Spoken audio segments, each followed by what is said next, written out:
लिखिए भ्रष्टाचार, एक चैप्टर लिख दीजिए। अब हम देखते हैं कि ये क्यों होता है। एक फॉर्मूला आपको बता रहे हैं, बस छोटा सा फॉर्मूला। भ्रष्टाचार को जानने के लिए इसके स्रोत को जानना जरूरी है। स्रोत जानने से ही बात नहीं बनेगी, इसको बढ़ावा देने वाले कारक कौन है और इसको रोकने के क्या क्या प्रयास हुए हैं, इस बात को ध्यान में रखते हुए इसका मूल्यांकन करना चाहिए। यह भी ध्यान रखना चाहिए कि इसके अवसर बार बार क्यों मिलते हैं भारत जैसे विकासशील देश में। Is that clear? इसी से सब हो जाएगा। जस्ट वन फॉर्मूला, और इसी से हम निबंध भी लिख देंगे 1200 शब्द के। चलिए, अब ये स्रोत क्या है? तो दो ही है, तीसरा नहीं। गोपनीयता,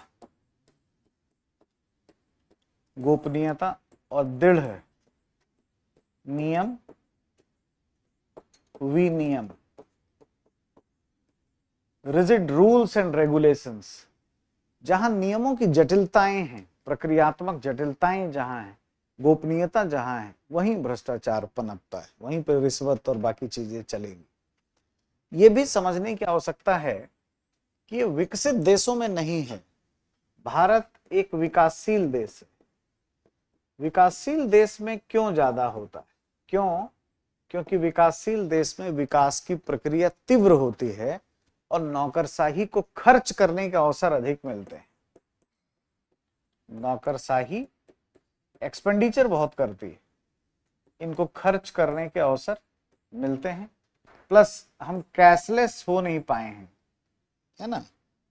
अभी भी हमारा समाज जो है पूर्णतः कैशलेस नहीं बन पाया है। यानी अभी भी हम ट्रांजैक्शन कैश में करते ही, तो ब्लैक मनी तो होगा ही होगा। ठीक है, यही कारण है कि भारत जैसे विकासशील देश में ही भ्रष्टाचार अधिक होगा, है ना। यहाँ पर ज्यादा होगा, विकसित में नहीं होगा। विकसित देश का इंफ्रास्ट्रक्चर बन चुका है, उसके कैशलेस मॉडल पे सब कुछ आ चुका है, ब्यूरोक्रेसी को मौके ही नहीं मिलते। अमेरिका में 60 के दशक में हो रहा था, जब इंफ्रा बना रहे थे वो, तो गजब का भयंकर तरीके का भ्रष्टाचार था। आज के अमेरिका में ऐसा नहीं है। आप खुद सोचिए, आपको घर किसी से बनवाना हो, पूरा घर ही बनवाना हो, तो गड़बड़ करने का ऑप्शन ज्यादा है। इंफ्रा बनवाना हो और घर बन गया है, अब पेंट करना है, बल्ब लगाना है, तो हिसाब जोड़ लोगे आप कि कितना गड़बड़ किया है। लेकिन पूरा इंफ्रा ही अगर बनाना है तो गड़बड़ करने कुछ भी बोल देगा, सीमेंट इतने में मिला, इतने का छड़ है, ऐसा होता है, आप ठगे जाएंगे। तो नौकरशाही को अवसर ज्यादा कहाँ मिलेगा? विकासशील देश में, जहां एक्सपेंडिचर ज्यादा हो रहा है। इसको रोकने के लिए बहुत सारे प्रयास हुए हैं, बहुत कुछ आप पढ़ेंगे, अभी बहुत कुछ पढ़ चुके हैं। क्या हुआ है अभी ही आपने देखा, जैसे लोकपाल, इसके लिए हमने लॉ भी बनाया है, भ्रष्टाचार निरोधक कानून है, हमने आरटीआई जैसी कानून पारित कर रखा है, सिटीजन चार्टर है, इत्यादि इत्यादि ढेर सारा चीज। ई गवर्नेंस भी इसमें आएगा, इससे भी करप्ट प्रैक्टिसेस कम होते हैं, ऐसा है। लेकिन बढ़ावा देने में पूरा सोसाइटी ही लगा हुआ है। बढ़ावा देने में पूरे तरीके से समाज की भूमिका दिखाई देती है। यहाँ सोसाइटी ही काम कर रही है, समाज बढ़ावा दे रहा है। कैसे? सोसाइटी की भूमिका क्या है? अभी आप सवाल भी पूछ रहे थे, तो लीजिए, कैसे बढ़ावा दे रहा है सोसाइटी? हमारी संस्कृति, हमारी सामाजिक व्यवस्थाएं जो हैं, इसको बढ़ावा देती। जैसे दहेज, किसी जाति धर्म में हो या नहीं, ब्यूरोक्रेसी में भयंकर तरीके का है।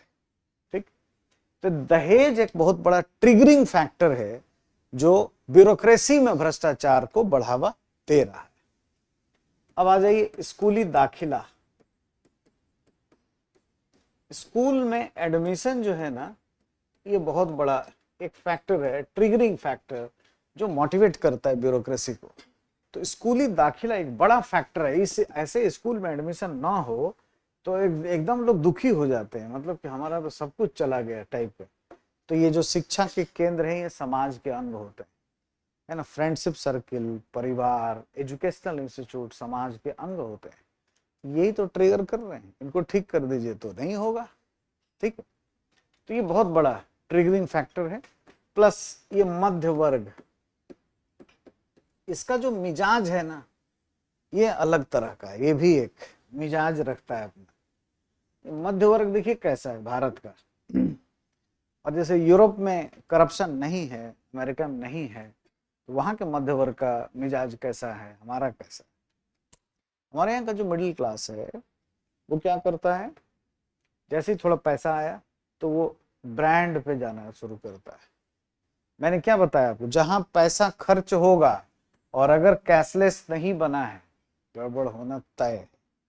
क्योंकि ऐसा नहीं हो सकता कि भगवान चुन चुन के, हाँ ये खराब आदमी है इसको भारत में भेजो, हाँ ये अच्छा है, ये अमेरिका में जन्म दो, ये यूरोप में जन्म दो, इसको। ऐसा नहीं होता है।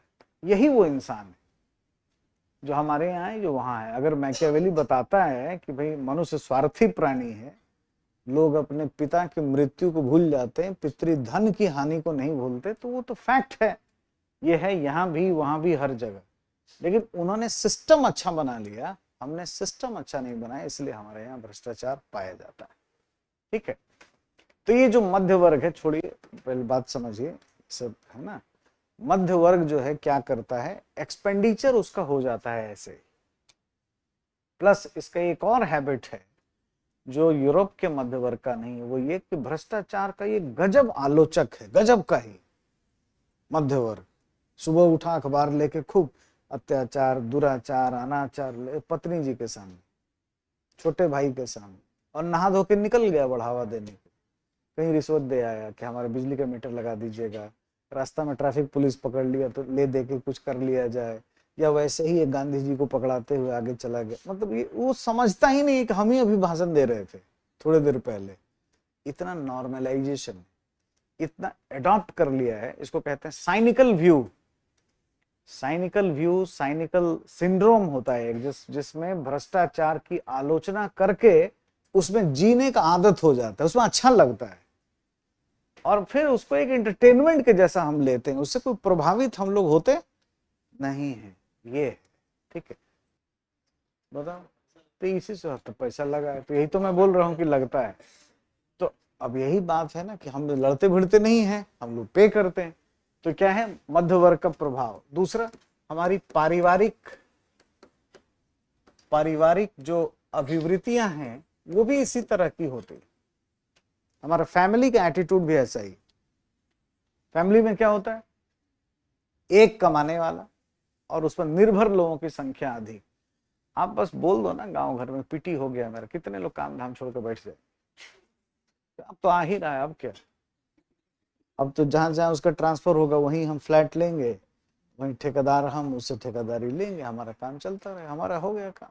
ज्यादा बताना मत, तो अपेक्षाएं इतनी बढ़ेंगी। आप और रिसर्च करके देखना। आपने पूछा था ना समाज कैसे बढ़ावा देता है, देखो अब किसी सचिवालय में जाना, किसी ऐसे कार्यालय में जो बड़ा बाबू लोग होते हैं ना, हेड क्लर्क, तो बड़ा गजब का ये सब रहता है। जहाँ ऑफिशियल काम वाम होता है, किसी का सैलरी ट्रांसफर पोस्टिंग वाला सेक्शन में चले जाना, और जब आपसे ठीक ठाक रिलेशन एस्टेब्लिश हो जाए, ऐसे नहीं कि झगड़ा हो जाए, तो एक बार पूछ लेना, सर मतलब क्यों इतना, क्यों तो क्या करिएगा आप, ऐसा क्या करते हैं, क्यों लेते हैं, इसे पूछ लेना। हम पूछ लेते हैं, कई जगह पूछे हैं, रिसर्च खूब किए हुए हैं, तो लोग देखो क्या बताएंगे, वो ऐसा बताएंगे, तर्क आपको ऐसा देंगे, सामाजिक तर्क, आप भी अपने पॉकेट से पैसा निकाल के देने रोने लगेंगे आप, कि वो बताएंगे कि हमारा क्या, हमारा तो शुगर भी 20 तरह का बीमारी का नाम बताएंगे जो ऑब्वियस से होना ही है, ऐसे में ये है वो है ऐसा वैसा है, 2 रोटी खा के पड़े रहना मतलब सब मना है, सब कुछ को फायदा ही नहीं। तो वो दूर दराज की बहनें, फूफा फूई, ये सब बताएंगे, उनकी लड़कियां हैं जिनको शादी कराना है, और वो हमारे ऊपर निर्भर है, उनको हम यहाँ पढ़ाते हैं वहाँ पढ़ाते हैं। आपको लगेगा कि कमाल का ये अच्छा आदमी है भाई, सामाजिक काम इतना कर रहा है, तो सर हमारे तरफ से भी कुछ अनुदान ले लिया जाए, आप भी दे दोगे। उनके तर्क ऐसे भयंकर होते है ना, और वो उनके हिसाब से इतने एथिकल होंगे। यही तो सुकरात समझाता था कि परसेप्शन जो है वो ज्ञान नहीं है, आइडिया ज्ञान है। वैसा परसेप्शन बना देंगे, आपको ठीक लगने लगेगा, भ्रम में आप उसको सही मान लेंगे, है ना। और उसको रैशनलाइज कर देंगे, this is okay, this is ठीक, है ना। ये एक गजब का ही सोसाइटी का अपना नेचर है। बहुत सी चीजें अब देखिए, कोई दहेज के लिए हस्बैंड का तर्क सुन लीजिए, लोगों का तर्क देखिए कि भाई कोई बाप अपनी बेटी को उपहार दे रहा है तो हम क्यों मना करें। अच्छा, आप तो इसी समाज में रहते, कोई मंगल ग्रह से तो हम लोग आए नहीं। देखिए कैसे हो, जब भी कोई आता है विवाह करने के लिए तो उसको खूब नाश्ता खाना खिलाया जाता है, और अप्रोच क्या होता है, ना शादी नहीं होगा, ना शादी नहीं करनी। फिर वो कहेगा कर लीजिए कर लीजिए कर लीजिए, ऐसा है, ये है, वो है। तो उसके बाद वो कहेंगे कि फलाना साहब आए थे, वो एक 1.5 कह रहे थे, लेकिन फिर भी देखिए ना हमारे चाचा तैयार ही नहीं होते, तो बोलते बोलते रेट खोल दिया है। आप नहीं समझे बात, करना ही करना है, बोल रहा है नहीं करना है, करना है, लेकिन 1.5 से ऊपर का कुछ है क्या आपके पास, तब सामने वाला समझ जाएगा, उसका भ्रम क्लियर हो जाता है। फिर वो आएगा हाँ 2, तो हाँ ठीक है, देखेंगे चाचा अगर मान जाते हैं तो। अब फिर चाचा मान जाएंगे तो 2 करोड़ लेके आइए कम से कम। तो ऐसा है, तो ये सब अप्रोच है, फैमिली ये सब जानती है, और इसमें क्या है, निर्भर लोगों की संख्या अधिक है, इसीलिए गड़बड़ी अधिक होती है और ये सब हो नहीं पाता है। प्लस देखिए, उपभोगवाद बढ़ रहा है, उपभोक्तावाद इसकी संस्कृति है, भौतिकता बढ़ते ही जा रही है, और आध्यात्मिकता का घटना, ये सभी रीजन है जिसके वजह से भ्रष्टाचार का कारोबार फलता फूलता है। तो बढ़ावा किसने दिया, सोसाइटी ने। हम ही लोग जाने अनजाने में इसको बढ़ावा देते हैं। अब एग्जाम की तैयारी को और बेहतर करने के लिए हमारे चैनल को लाइक, शेयर और सब्सक्राइब करना ना भूलें।